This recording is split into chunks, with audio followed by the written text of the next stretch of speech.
All right, everybody. Thanks for coming on.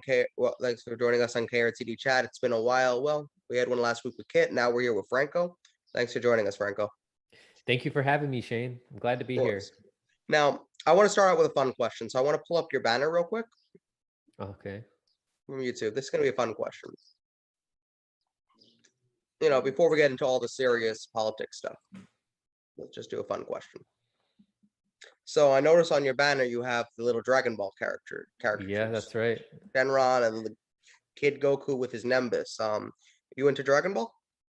I am. Yeah. The reason why I have that is to first just to have it be more fun, have it be Hmm. more add some character to it. But one of the things I have in my about, like for the channel, is that I'm on this journey, right? I'm on this journey of growing my awareness, my political awareness, meeting different people. And so like the character of Goku grew and met different people, like I kind of see I want to see and have admiration for that.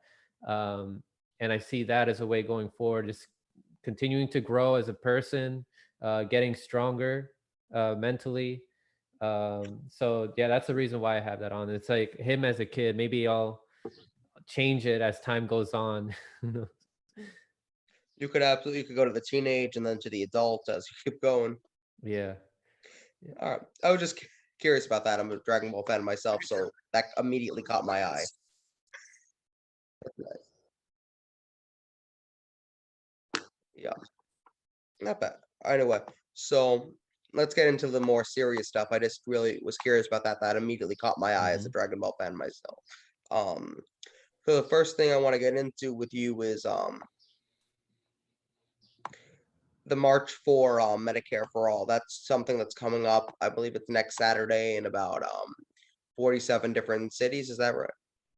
So yeah, That's a lot of cities. yeah. Yeah. Everybody can go to m- just type it into Google. Yes.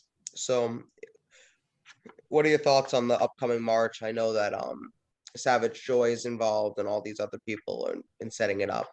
What are your thoughts on this? I'm glad that the momentum is, still there from Forced to Vote. People went out in January in DC. People came from different parts of the country. And that's what we should do. Like what we saw in DC back in January is we also saw a team up of Assange protesters with these Forced to Vote protesters.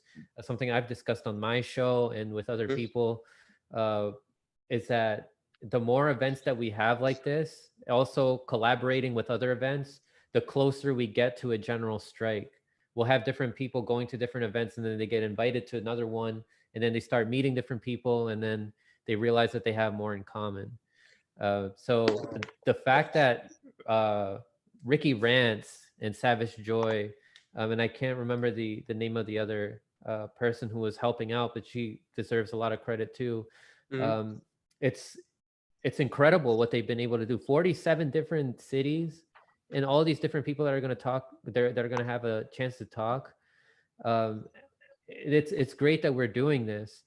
I know some people have issues with the Medicare for All bill, like that. It's not perfect, but the thing is, like, we don't have time right now. Like, people need healthcare right now, and the fact that a lot of people don't and have to worry about that, have to worry about bills and everything. They can't see the doctor, and then that exacerbates, and then it prevents people from going out and protesting. Mhm. Like we see people in France going out and protesting right now. They have healthcare. So we have to like there. It's an emergency right now. We have to get something like that passed, and then we can try to fix it and try to improve it later on. But those So are criticisms that I've heard from some people about how the bill isn't good enough. But I mean, I haven't studied it deeply enough, but it is something I look into. I will do in the future, and I can have a panel discussion about that. of course. Now I know you've checked out of the system a lot of the stuff with electoral politics. Do you think that even though Bernie kind of given up right now, do you think the fact that he ran twice talking about Medicare for all, even though he didn't win, kind of got that idea, not more out into the open now that even though he's kind of given up that fight, the people who have heard what he had to say about it can now pick up kind of where he left off and fight instead of him. Yeah, but it's like it's a gateway, right? Hmm. Sort of like TYT is also a gateway, but then you learn some truths, that they're not telling you, Mm. the misinformation that they tell you, and then once you find all these other channels that go beyond what TYT tells people, you figure out how Bernie Sanders has been, he stood for a lot of imperialist policies in the past. So anything could be like a gateway, like Absolutely. in mainstream media, like there could be like some truths here and there that are dropped. Like Hmm. like anything could be a gateway. um but we just have to have other people out there that are going to expose those limited hangouts, the people that are only giving you like pieces of the truth but not the full truth. I wanted to ask you about that. What do you think after these marches happen? What's the continuation of these actions, right? What do you think we can do to continue this process, right? To get either policy changed or at least someone listening to change policy, right? What's the game plan essentially? Yeah. The way I'm seeing it, people have to be open to criticism. Like if we don't open enough eyes with this, then Yeah. we're gonna have to restructure the way that we do it. Uh, like for example, I think there needs to be more organization with how we get these protests out to the masses who are not in the independent media bubble. Mhm. If you're on the ground, yeah, there has to be in key places where there are a lot of people passing by, and then they hear the message. um Streaming it, you can get it to some of the audience members who are like on the internet. But yeah, when it's over, and if it's not, if we're not that much closer to having Medicare for all, then some of these organizers, everybody has to be open to criticism on how we can improve on the way that we strategize these protests. Right. Absolutely. Now I want to get I think that you'll have an interesting reaction to this. So I recently got a Twitter DM from I think they're a viewer, and they told me that if I continue to criticize Bernie Sanders, Elizabeth Warren, the squad, then they'll never do what we want. And the way to get them to do what we want is to be nice to them. Because if they believe in the right things in theory, if we're nice to them, eventually they'll do the right thing. And that was a message I got a couple of weeks ago. Sounds like you That's need nonsense. smarter friends. Yeah. Yeah. If you're No, if you're it's a just friend. nice to them all the time, then they're gonna think that they're doing the right thing, which they're not. Like they're our servants, and they have to be listening to us. If they're doing a bad job, then we're gonna have to be honest with them. If we're just being nice to them, we're not being honest, and we're not being honest to all the people that are suffering right now that aren't being helped by Bernie Sanders or Elizabeth Warren or any of these politicians. Well, and part of it is there's no real threat to the establishment there, right? That there's no I'm going to be popular, and if you don't let me get these things, then I'm going to go elsewhere. There's no real threat. There's a lot of bark. You see on Twitter that AOC is willing to stick up for this issue or that issue, or Pramila Jayapal is willing to do this, but when it comes to establishment thinking, they fall right in line, especially when it comes to foreign issues. Yeah, I mean, they will step all up on a performative. social issue.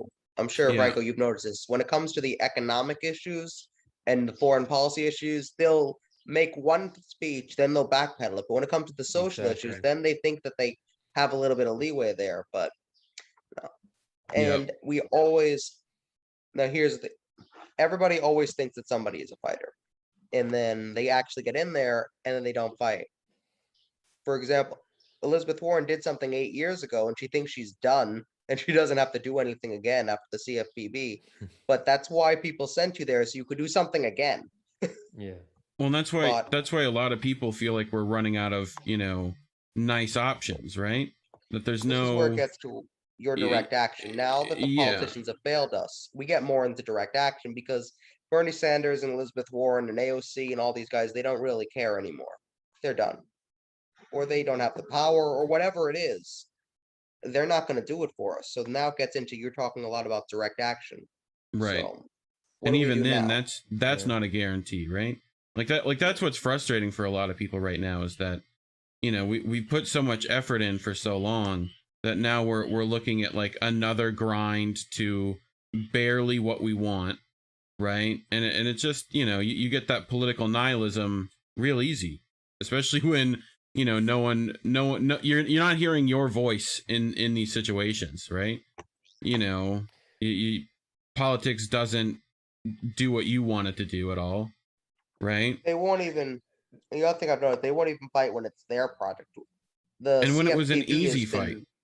I was gonna say, for the war, and she created that CFPB, they weakened it, and she said nothing, and she sat there quietly, and she was polite about it. She's like, "Oh, that's okay. I don't mind." Yeah.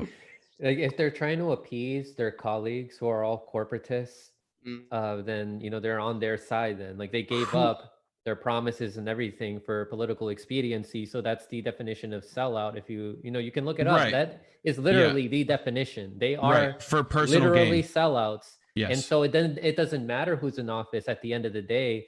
Yeah. All these politicians are just performing. Yeah. It's a performative act. It doesn't matter who's there. That's why we need to pressure whoever is there. Right. And I'm sure you guys know also like how historically when we all unite, all the working class people, and apply pressure to whoever's there, then we can actually get progress that's done. Yeah. I mean, a big example of that is how the EPA was passed under a Republican administration, a neocon administration of that under Richard Nixon. I mean, so we can get stuff done, but we also have to be really informed about what's happening, because maybe they could pass something that's progressive on the surface, but then if you look more closely and you look at the fine print, then there might be something there that's in it for the ruling class that pays these politicians. Yeah. I mean, that's where we come in and trying to inform people and warn them. It's like, all right, but be careful. Right. They're trying to pass this. Don't celebrate just yet. Look at the finer print.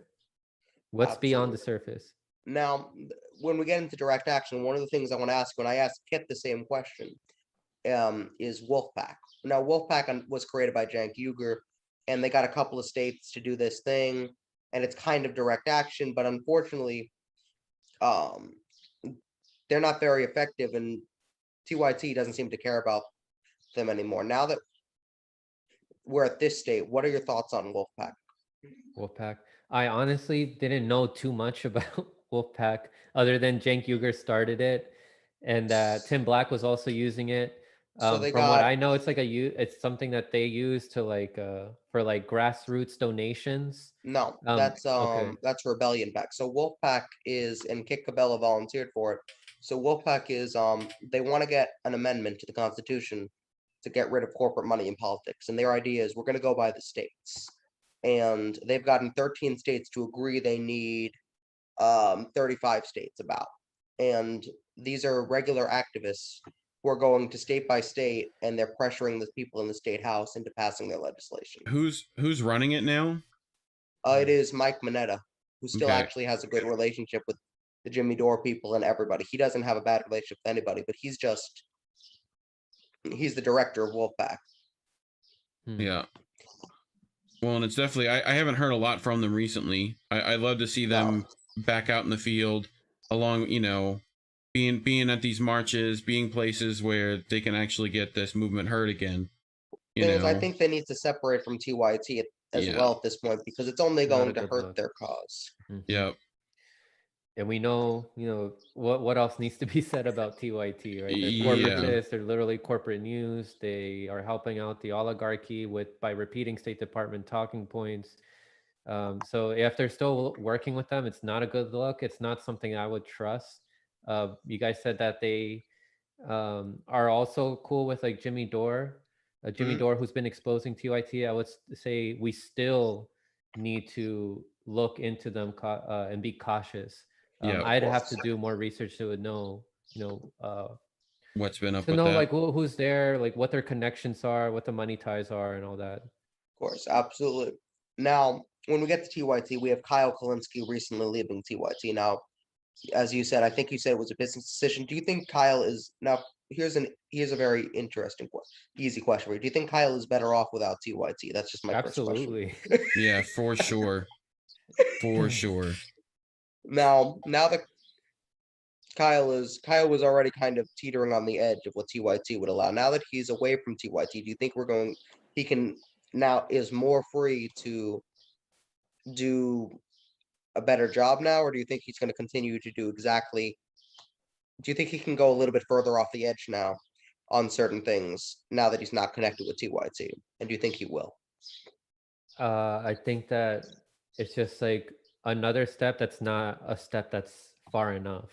Like I was talking about on my show, he's still just interested in his brand more than in truth telling. Like he fence sat on TYT for all these years as they were repeating all these State Department talking points, which is dangerous because what does that lead to? It leads to death, destruction, rape, suffering of all these people in these other countries, and you're not going to call your friends out on that?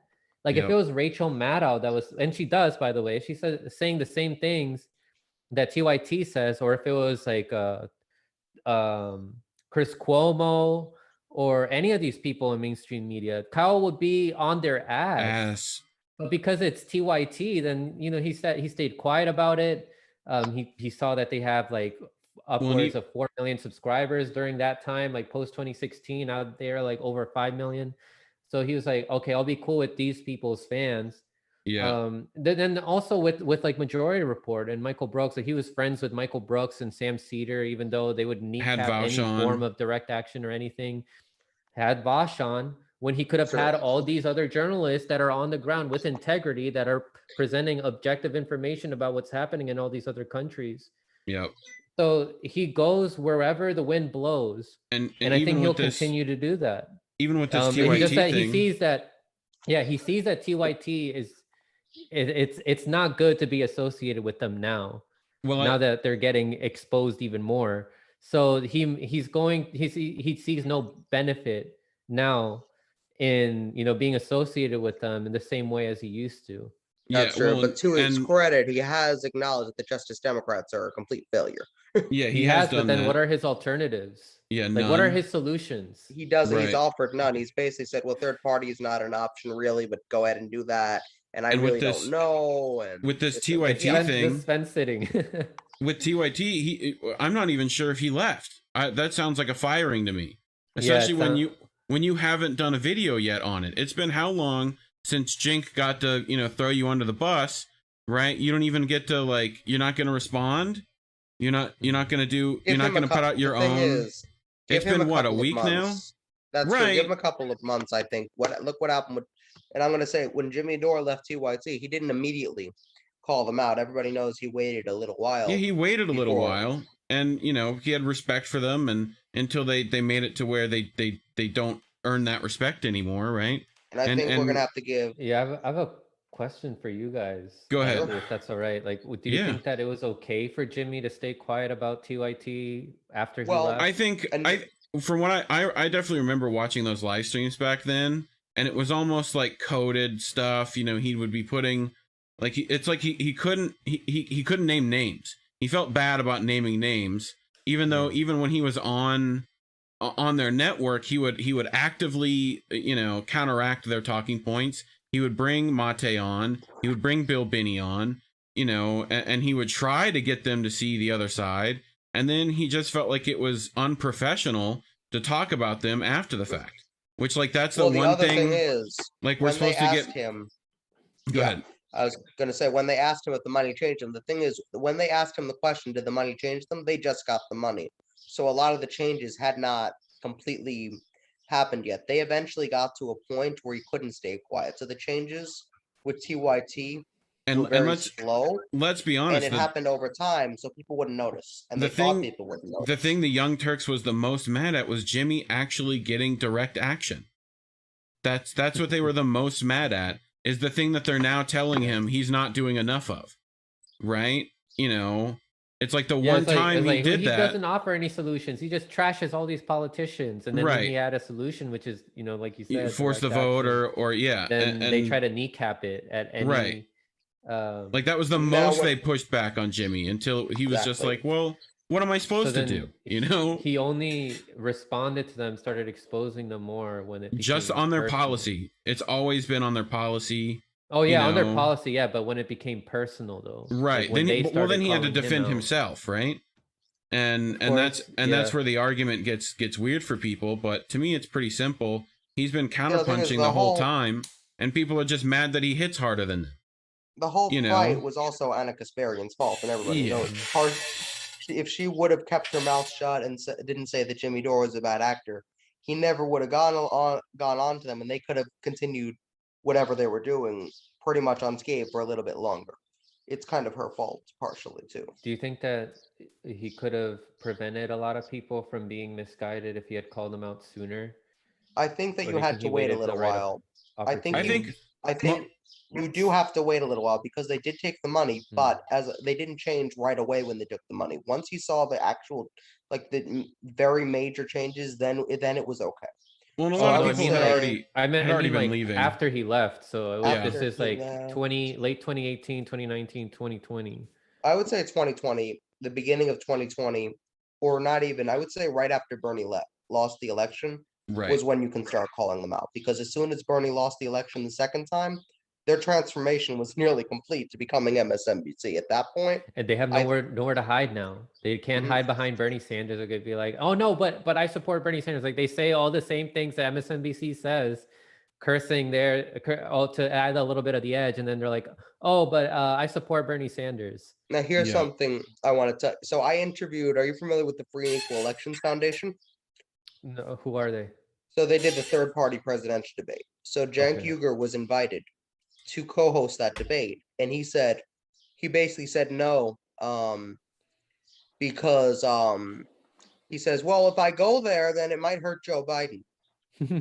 So Yeah. Exactly. And they said, hey, why don't you moderate? It was like 8 or 9 third-party candidates. It was Howie, and it was 6 or 7 other small parties. He's like, oh, I can't go there. What about Joe Biden? And this is what the person who told me said they invited him, and he was worried about Joe Biden. Yeah, I mean it's just sad because I feel like we all came from that. You know, we all watched TYT and enjoyed it, and then moved on. When it's like you were talking about, Jimmy not saying anything. It's like we all knew at that point. Most of us had already left. At least I had. I can't speak for everyone, Well, right? no, I stayed a little bit longer than a lot of people. Let me ask you this: some people say I didn't give them enough time. I gave them 2.5 months after Force the Vote, and then I was you gone. gave them Do you plenty think of I gave them wow. enough time? plenty of dude. time, yeah, because I was done with them when they endorsed Hillary Clinton back in 2016. Yep, that's when I was Mhm. out. Yep.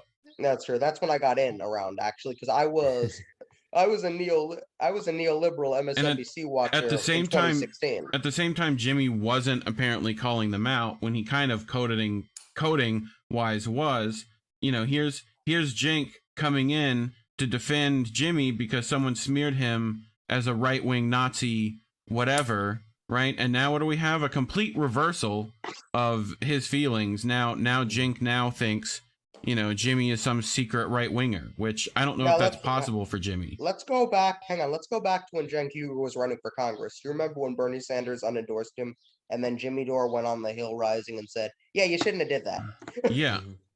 He defended him even then, and Yeah. everybody wants to say, "Oh well." He had him on his show, even though He had him on his though show. Cenk is completely unpopular Yeah. with people who watched Jimmy Dore and had those views. Yeah. Exactly. And still had him supported on. him in his run for Congress. Everybody forgets that. Yeah. His run And- for Congress wasn't that long ago. I think everyone is in agreement with most of us on the whole Jimmy Dore TY thing. If Jimmy Right, really wants yeah. to piss him off, direct action apparently is it.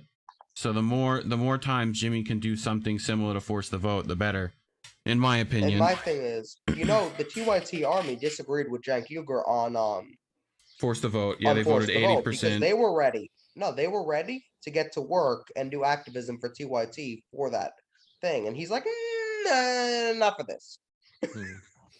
They were all ready. But what I want to ask you now is, we did talk a little bit of Force the Vote.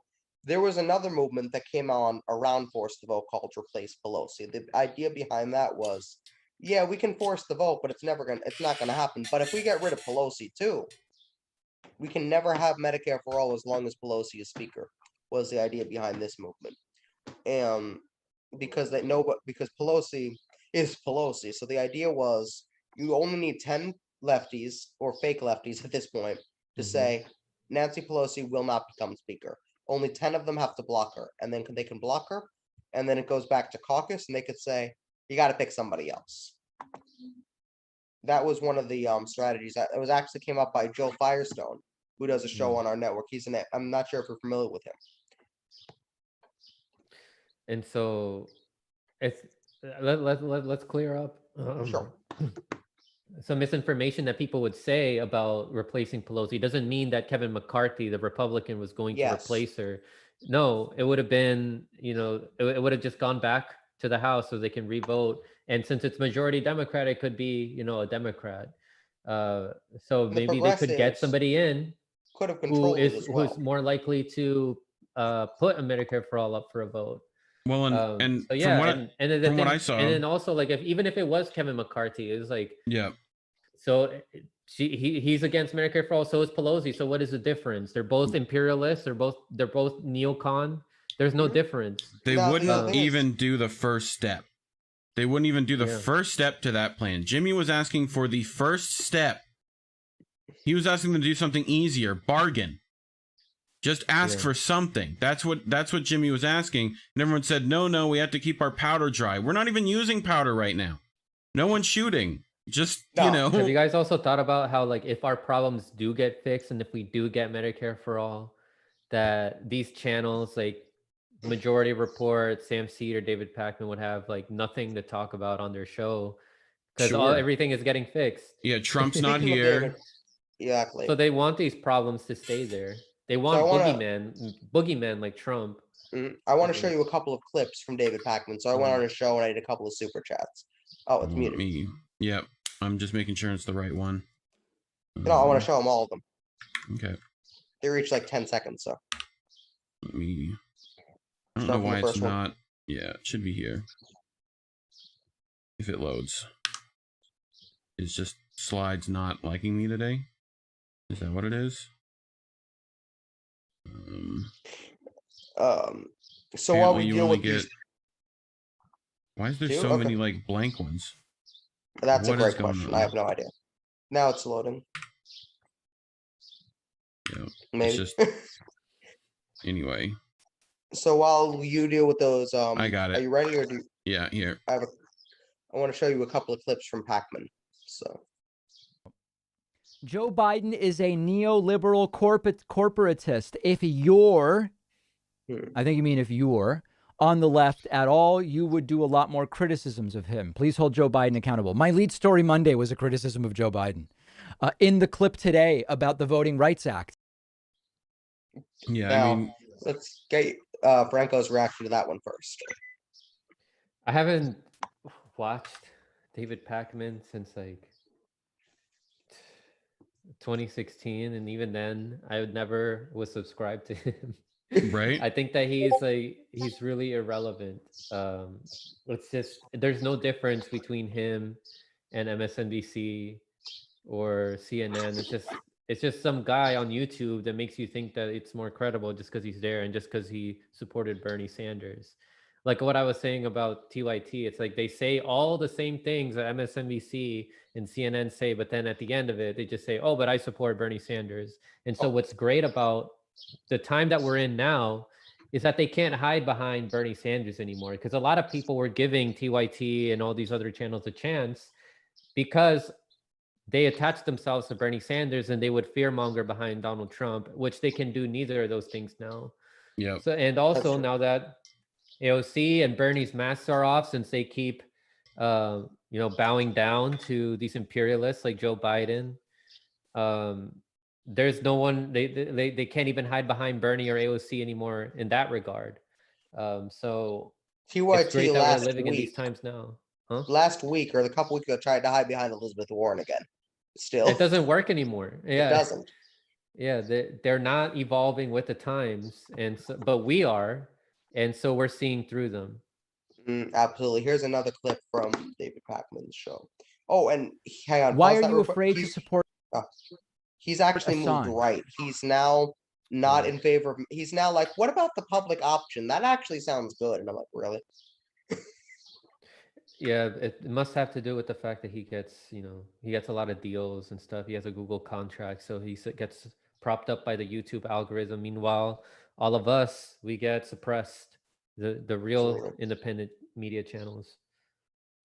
All right, let's take a look. Why are you afraid to support Assange? I really don't think about Julian Assange. I mean, that was one of the most honest things that he's ever said. That I don't really think about Julian Assange. I mean, he's lazy. He doesn't look into it. He knows there's nothing really in it for his benefit. If he's just a repeater of what mainstream media says, they're not supportive of Assange, and so he doesn't have to be a supporter of Assange. And that's pretty much all with Pakman. But yeah. So he's the same, if not worse, now than he was in 2016, moving to the right. So. Yeah. And it's counterproductive to not be for Assange, because I mean, it's just going to cause our empire to be more of a hawk on people, and they can be like, if we can get away with jailing this journalist from another country, he's not even an American, if we can get away with punishing him, we can imagine what they can get away with with people here in the United States. So it's counterproductive for him. All journalists should be afraid. We're all at risk. If you ever get the sense of saying something that just doesn't align with what the empire says, then you're screwed. Absolutely. Now, before we get into anything else, I want to ask you about your panel with Roar. What was the idea behind that, and what kinds of things did you guys get to discuss? I wanted to take that chance to promote the March for Medicare for All more, and also to discuss and brainstorm where independent media is at now, and how it can improve. Like, how can we help independent media improve, so that we can reach more people, so that we can keep people motivated for solutions. Because right now we're in a point of discovery that these politicians are not going to save us. We have to take action for ourselves. So we were talking about how we need to take more direct action. We need to, which would include also not only just protests on the ground, but organizing with our communities, doing things yourself, like growing your own food.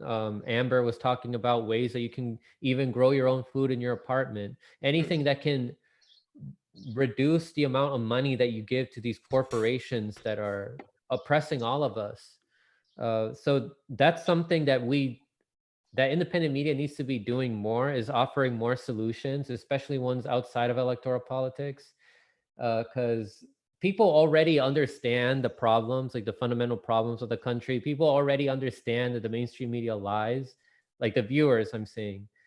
And if you pick up new audience members, like they'll get the gist after just a couple of videos that the mainstream media lies.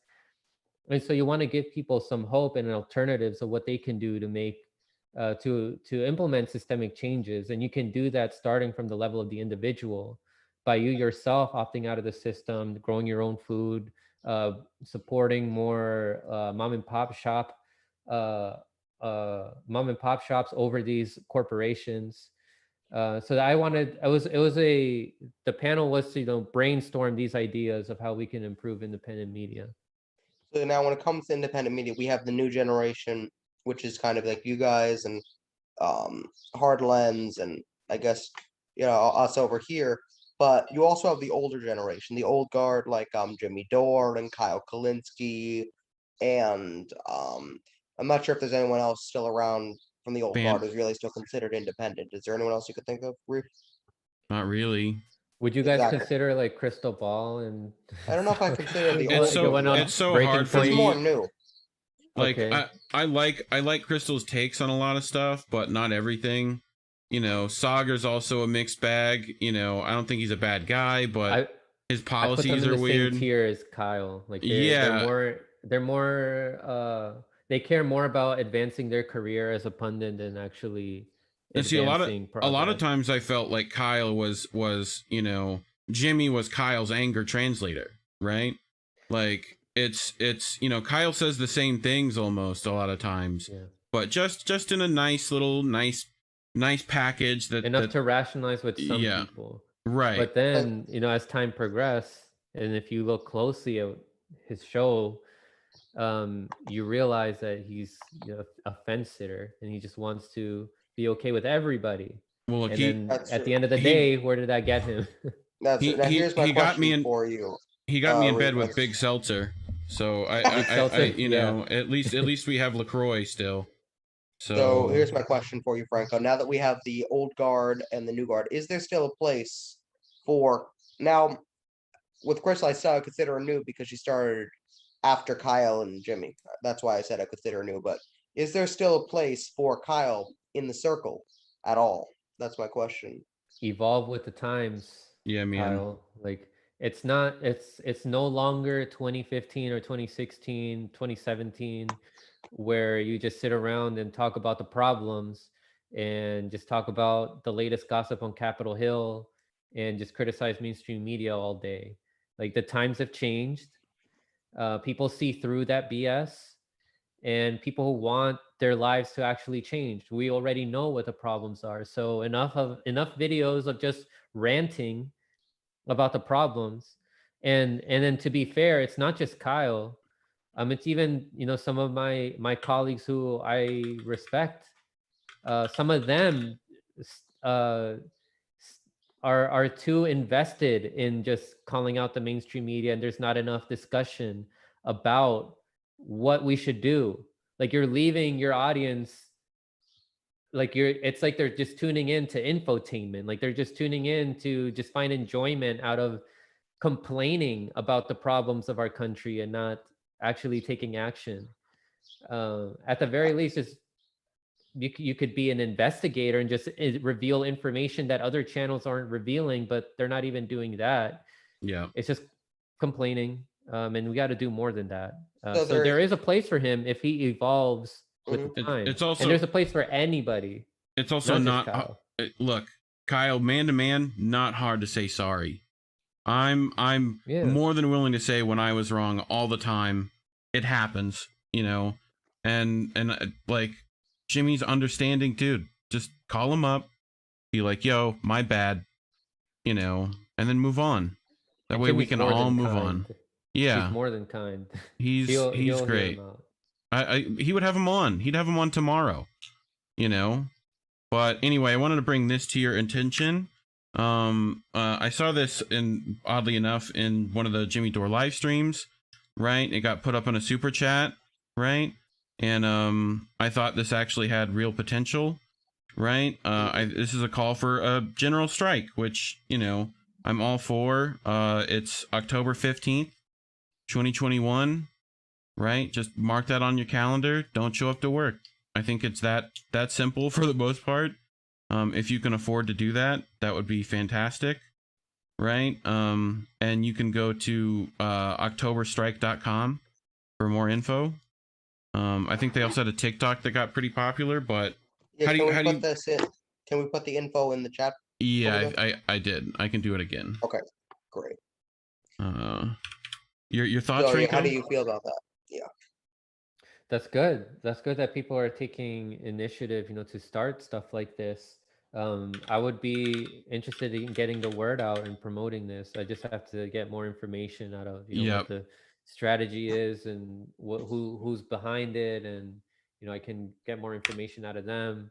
Yeah. Like, are they genuine and all that? I just need to know more information about it. But on the surface, a general strike, we're long overdue for that in this country. Yep. Take a look at South Africa. I think it's working pretty well over there. Yeah. It had. Well, there's strikes happening everywhere. I mean, I think the issue is a conservative media look on it, right? The mainstream media is going to definitely avoid any strike. They avoided the Amazon strike. They avoided, now they're avoiding that Frito-Lay strike, right? So I don't know. I think anything that's, anything to get someone to listen is worth it. So, but Now I've got another question for you. Now at the U.S. Solutions Summit, you said a lot of stuff. Yeah. But one of the things I asked you about, you said you didn't seem to be too much a fan of Howie Hawkins. Now I get that. A lot of people are not really a fan of him. He's in favor of a lot of the right policies. He's a very weak candidate. Do you think? Let me ask you. Do you think the Green Party made the right? Here's an easy question, kind of a softball. Did the Green Party nominate the right guy? Of course not. who would you have rather had? Honestly, any of those guys would have been better than I Howie wanna Hawkins, pull something up. I wanna Dario show you this. Hunter, Ian Schlackman. I'll show him the Jesse thing. Yeah, her. I want to show like, you this ad. There's a group. Now, of course, it didn't end up working out, but I want to show you this ad and get your reaction real quick. This is, Yeah, the Draft Jesse one. Yep. And I'll tell you something else, honestly. Before I put my butt on the line, this country better show me it's worth it.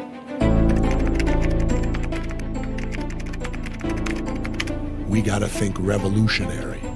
You gotta be ready to elect Che Guevara. Because I will change things if I won. We need a single-payer, government-run health care. It's a human right. If you're sick, you should be able to go to the doctor. If we weren't spending all our money on these wars, we could have health care 3 times over. Health should not be for profit. Everybody in this country deserves the same health care that congressmen get. They should be no better or no worse than us. After all, don't they work for us?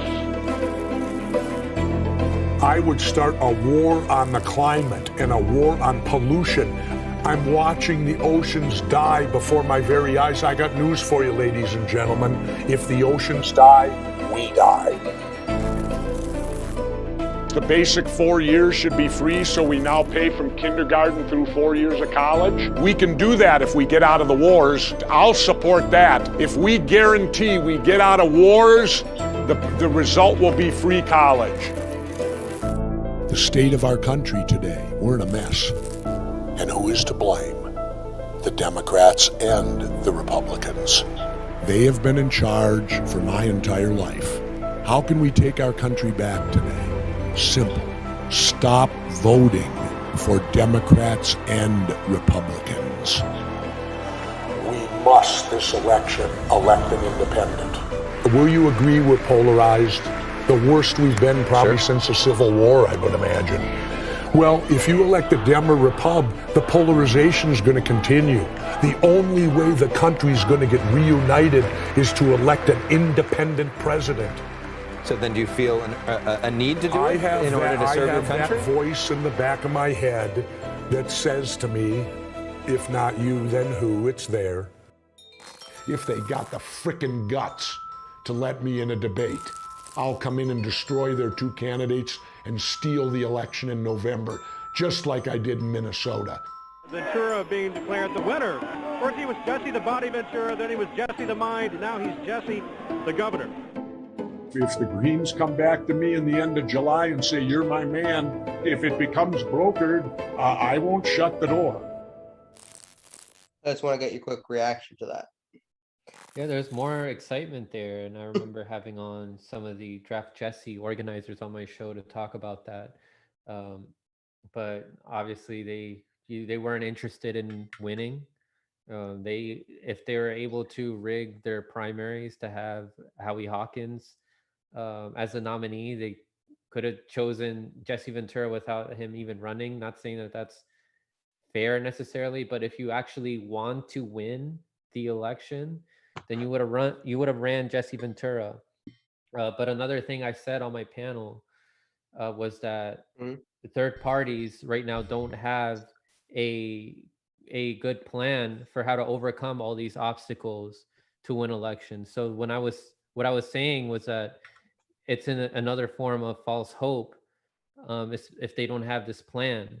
And back in 2020, I was having these people on, like I had a different mindset also, but at the end of the day, it's still just hoping for, a hero to save us and us not taking action to change things.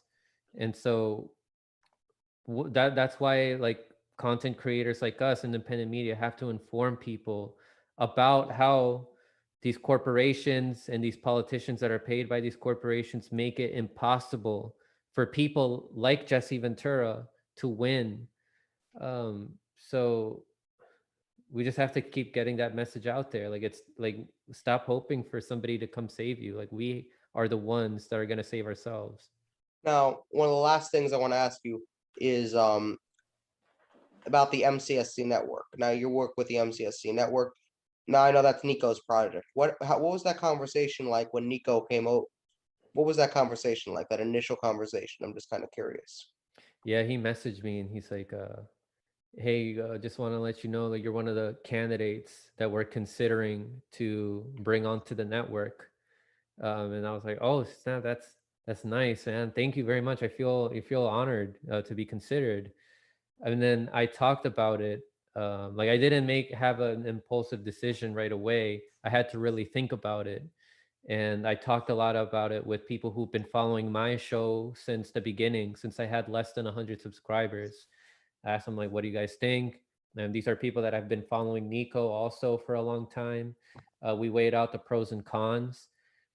I felt, and they also felt more secure that there were other people that, aren't, the kind that get like, I guess I would say, like, bossed around easily, that were also being considered, like Steve Poikonen of Slow News Day. Misty was also being considered, and they also wanted to expand to sports with my colleagues from HMO Podcast. And at the end of the day, I said yes, because they were going to help with resources. They have freedom to do the same thing that I'm doing now. It seemed like I was going to benefit a lot out of it. If I'm able to still do what I do for my channel, nothing really has to change. The only thing that changes is that I have more access to a wider audience. I get to put my videos on the MCSC network channel. I received a lot of help in getting onto a platform like Rockfin. And also there's more of keeping each other in check. Like, we're not all perfect. We can all talk to each other more. There's like a sense of community there in the MCSC network where we tell each other, hey, I think you're doing a little bit too much of this, which can mess you up, or, oh, keep at it. Like, there's a good support system there with the MCSC network.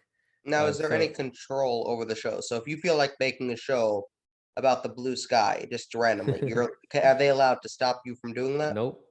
There's like, we all don't agree with everything. Like sometimes there's like debates here, like in like the group chat that we're in. But at the end of the day, we all have a lot of respect for each other, and we know we come from a good place, and we are trying to be as objective as we can. Mm-hmm. And we give ourselves a lot of support when all these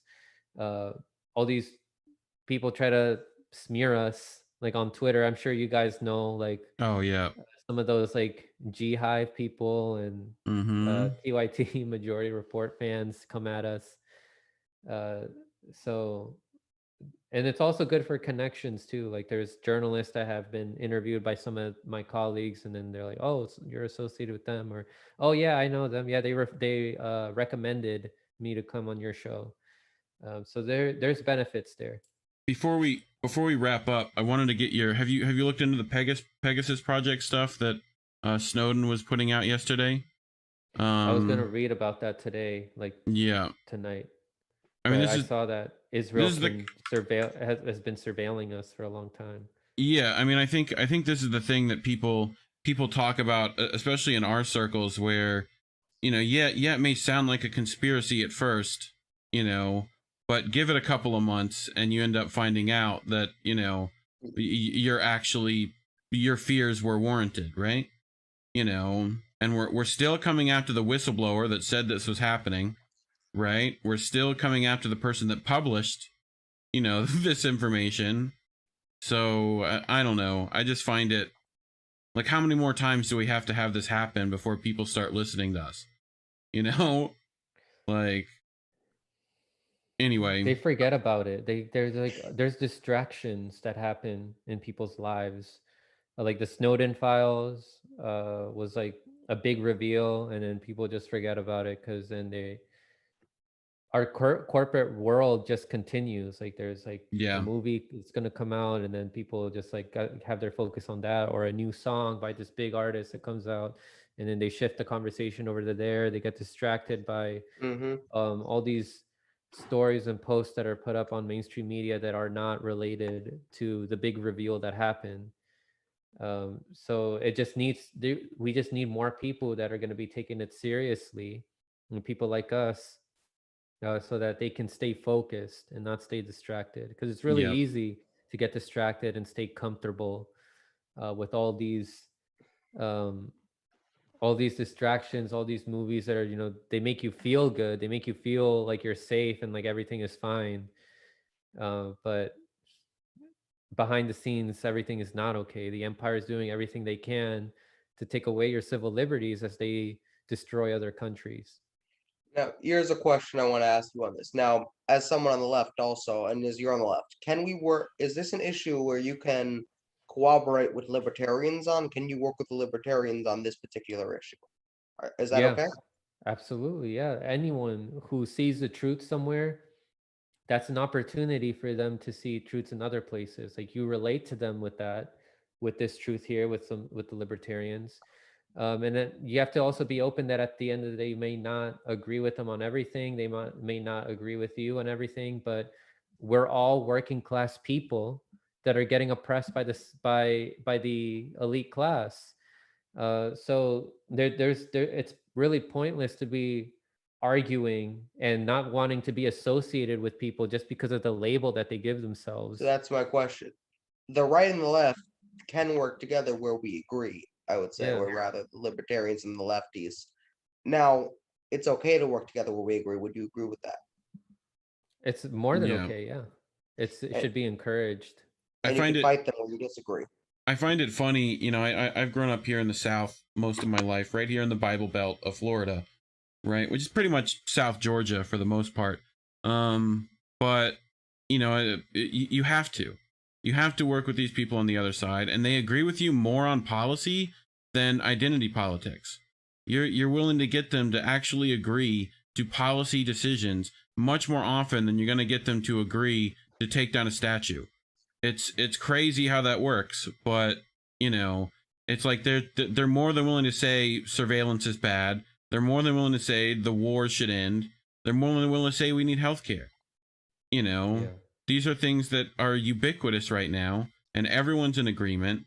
And it's just our politicians that are doing everything possible to make sure that we don't do those things. So, and they can be convinced about a lot of these things. Like at one point they were against free healthcare. But then as more conversation continued, a lot of their eyes were open. Well, you can convince them about the statues if you come across it in a way. It's like, okay, what if the majority of the population doesn't want them there anymore? Yeah. And they're like, well, yeah, I mean, if it comes down to a vote, then I don't have a problem with it being taken down. Right. Like they care about democracy too. It's not like it's like, oh no, it's my way or the highway. It's like, do you have to come across it in a way that's relatable to them?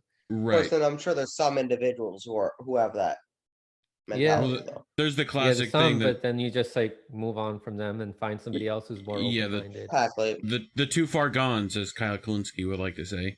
That's his other. Yeah, that's. Yeah. We're at 8:27, right? I got two more questions, really quick questions, then I want to wrap up. So go ahead. I want to ask you about independent left media. He worked with us on the U.S. Solution Summit. I want to get some of your thoughts on that project. Yeah, have you looked at his website? I love independent media, left media. He helps me out with a lot. He helped me on Discord. He gives me a lot of advice. The Solution Summit, I think you guys did a really great job in having that idea and getting us together. Obviously, like for the first time, like there's going to be issues, but I mean, that's just how it is. Like we learn from it. And the issues weren't even like big. Wasn't really that bad. It was fine. Won't be the last. Yeah, we're already planning another one, so keep an eye out for that. I would say for the next one, we all know like what the problems are. Yeah. And unfortunately, there were a lot of people that were there that are just so used to saying the same thing that they say on their show, like when they're Right. on other places. Yeah. So when they were there, they spent a lot of time talking about the problem, rehashing the same stuff. Yeah. Yeah. I had Instead to of the redirect solutions. my panel a couple of times. Yeah, And I it think happens. that the introductions takes a long time. This is something that I learned also from my panel discussions. Like, dang, I'm like 10 minutes Yeah. in. Like when I have 3 people on, Yeah. there's like 10 minutes of intros or more. Right. Who was on the panel with you again? I don't remember actually. Kit, I think Kit, Daniel, Pasta. and Pasta. Yeah. Right. And then Were the you other su- one with Justin Jackson and Yeah, that was a big oh my panel. gosh, there's Were a you lot. surprised? Let me ask you, were you surprised when the Vanguard showed up? No, because Gavin told me ahead of time. Gavin told that you. They're like, little oh, we're gonna tattletale. be a surprise. All right, Gavin, we get you for Yeah. that. Anyway. So Yeah. let's wrap up here. I want to ask you a question off camera once we're done. So if you could stay for a moment. Sure. Yep. And all right. Do you have any final statements, like where can Yeah, people find your work, all that? Plug whatever you want to, man. This is, you know how it goes. Awesome. Yeah, you can find me on Frank Analysis on YouTube and Rockfin. I'm also on Odyssey. The best way you can support me is, on alternative platforms, but subscribing also helps get to the normie audience. Sharing the videos, liking the videos also helps get to them because we want to inform as many people as we can. I'm at B43 Franco on Twitter. And I also have a GoFundMe to help me improve the quality of my streams so I can get by getting a desktop. So that's something I started today. Now, what's your MySpace username so people can friend you on MySpace? Oof, I forgot. All right. I'll help you build. For joining us. I'll help you build whatever desktop you need. I got you. Awesome.